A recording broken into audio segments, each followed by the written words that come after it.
Hey guys, it's me, Toya. I am here to talk to you about starting your own business, registering your LLC in the state of Florida. But before we do so, I want to make sure that everyone has already subscribed, and if you have not, please do so right now. And also, don't forget to tap the notification bell so you can stay updated on all our future videos. So, like I said, we are going to talk about, or I'm going to basically demonstrate how you can apply for your LLC in the state of Florida off of sunbiz.org. I know there are a lot of individuals, a lot of companies, a lot of businesses who charge you for that service, and that is fine because that is the language of business. But I'm going to demonstrate and show you today how you can go ahead and apply for your LLC for the state of Florida online. So here goes. Of course, you go ahead and log in to your computer and Google, and you type in sunbiz.org. That's sunbiz.org. Once the website comes up, you will need to search the records to make sure that the name that you are selecting or the name that you are wanting to name your business, that it's available. So here goes. I'm going to go ahead.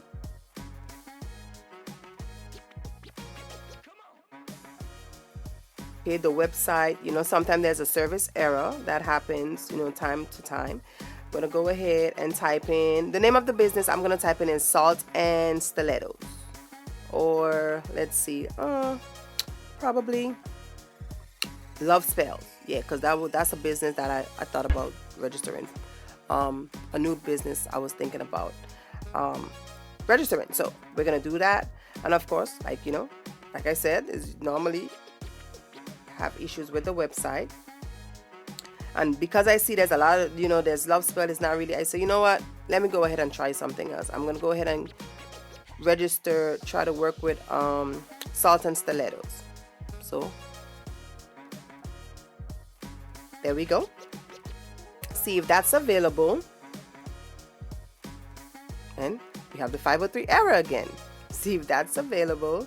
And time again, you will always get, ever so often, depending on if they're working on the site, you will have that type of issue, that 503 error. So Salt and Stilettos is available. All right. So you're going to now select Start a Business and hit the Limited Liability tab. I'm going to go ahead and show you guys all the information that's on here. So it basically tells you about the Florida Limited Liability portion for the state of Florida.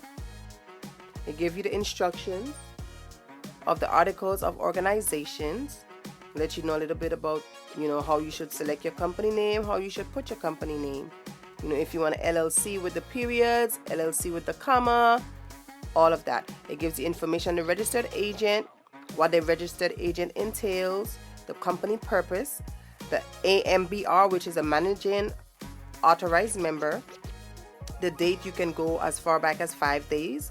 Of course, you got to sign. So this will provide you all the information. If you do not know, go ahead and read it to its entirety before you go ahead and apply. And the fees are listed below.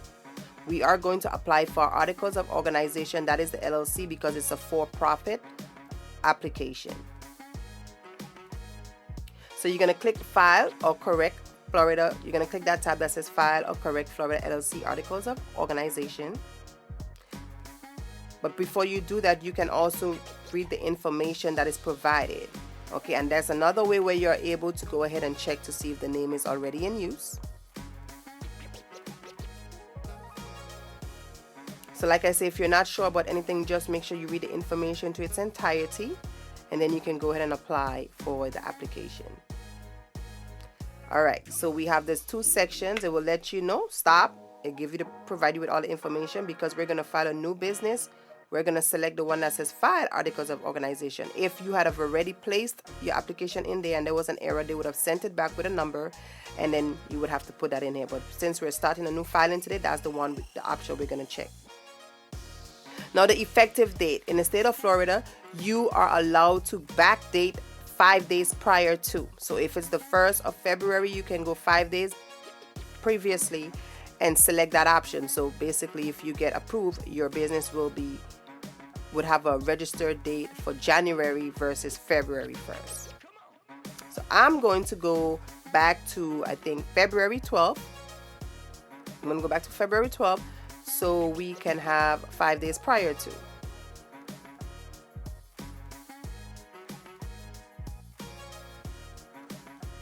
You definitely want to put it in the same way how it says, how it's stated in the parentheses.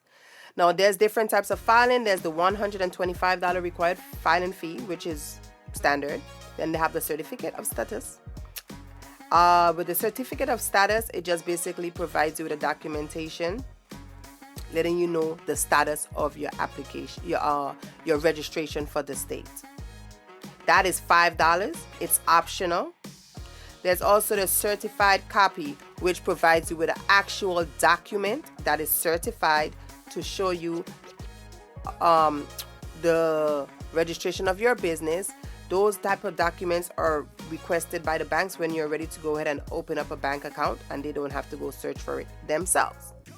So I always tell my clients, hey, the LLC, when they ask me for the price, I just tell them the LLC is $160.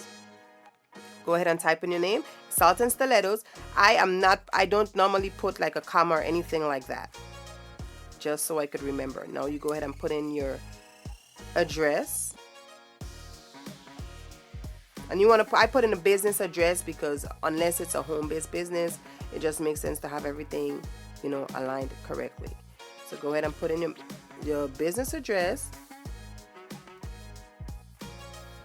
And like I said, this is for the state of Florida, no other state. This is just for the state of Florida.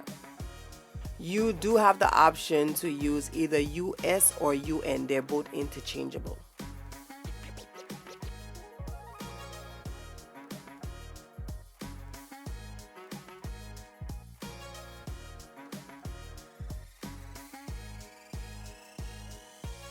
And for the registered agent, you can go ahead and just put in your business address. Unless your business is located at your house, put in the brick and mortar location.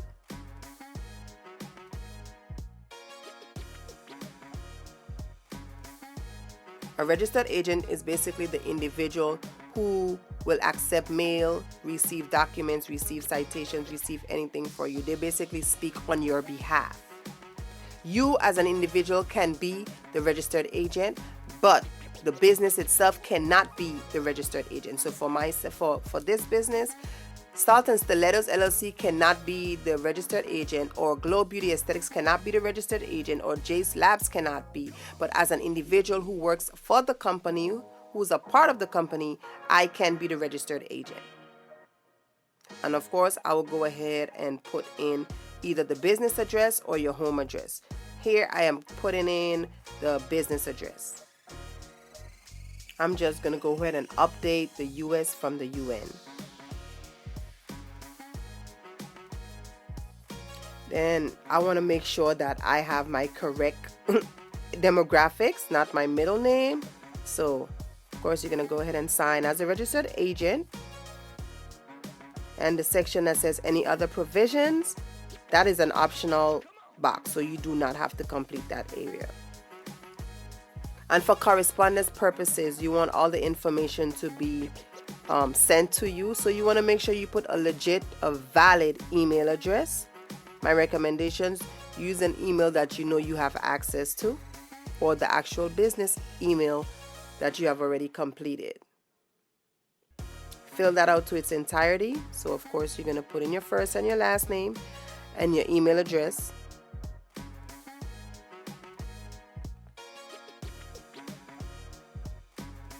And once that is done, you will go ahead and sign, because you're signing as the authorized rep or the authorized member.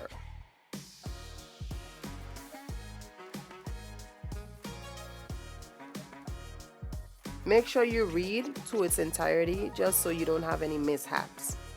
The manager, MGR, or the authorized representative, they're just an individual who's allowed to receive information and distribute or give information out. They can make changes to anything. They can make changes when it comes to the business, documentation. If there's someone, they're able to answer questions that may have been asked or whatever the case may be. I will always select either the MGR, which stands for manager, or the AMBR, which is an authorized member.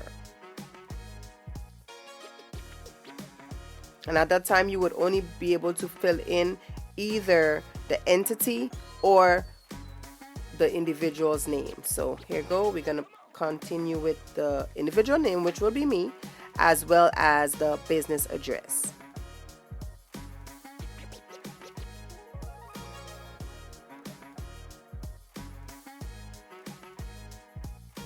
And if there's no one else to be added, if there's not a joint partnership, if there's no one else to be added, then you can just go ahead and finish. That will be completed. That portion is completed, and you just go ahead and continue. Just review the entire document. It will let you know if you need to make any corrections. You have to do it at that point, because it cannot be changed. It cannot be updated. It cannot be removed, canceled, or refunded. So you just want to double check and make sure all the information is correct. All the spellings, everything is actually correct. And once that is done, you will select continue. This is a disclaimer letting you know to review it for the file for accuracy. And if you need to make any corrections, you do so at that time. You select OK. This will now provide you with your document tracking number. So if they kick it back, that number will be on the actual email that they use, that you use for your correspondence email, and you will use that document number to track your actual application. Then you select continue, and then you just proceed with the credit card information. Since the reason it says 160, because I selected the certificate of status as well as a certified copy. If I did not select those additional two options, it would have just been $125. I highly encourage and highly recommend that you do so. You just get all the documentation one time. You will have the option to go ahead and reorder later on in time, but it makes sense to just have it at that moment. And just go ahead and put in your credit card information, billing information, credit card information, all that.